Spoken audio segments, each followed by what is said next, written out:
Dober dan. Dober dan. Vi ste pa? Vida. Leparčič, Vida. Ob 2 sem naročena. Aha. Leparčič, Vida. Malo ste zgodni. Ja, sem dobila prevoz, pa sem malo preprišla. A ja, to je ta gospod, ki sedi zunaj. Aha.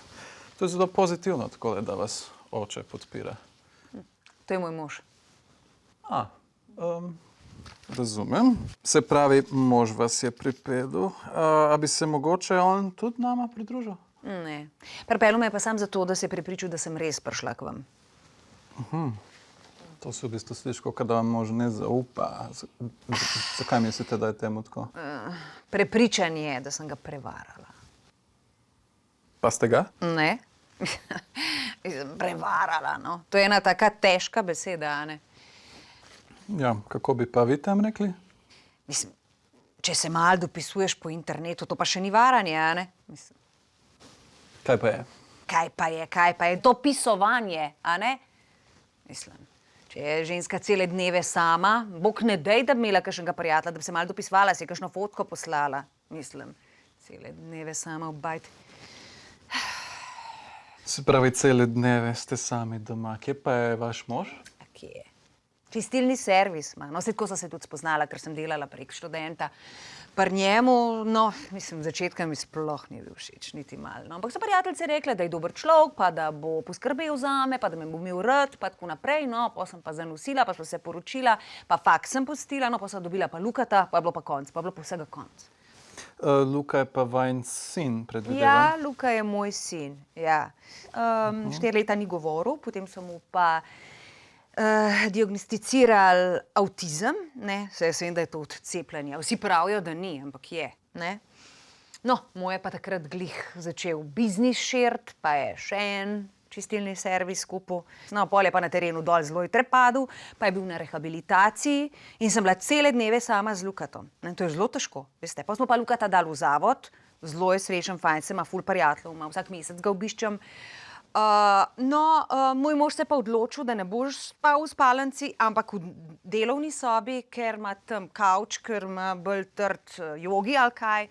Tako da sem cele dneve sama. Sama sem zjutraj, zvečer, popoldne, ponoč, cele dneve sama. In takrat se je začelo dopisovanje? Ja. Ena prijateljica mi je rekla, da je ena aplikacija, da se prijaviš. Jaz sem to prijavila, sem se, malo za štos, ne. In že naslednji dan se jav in mi piše španski princ. Španski princ. Ja, španski princ.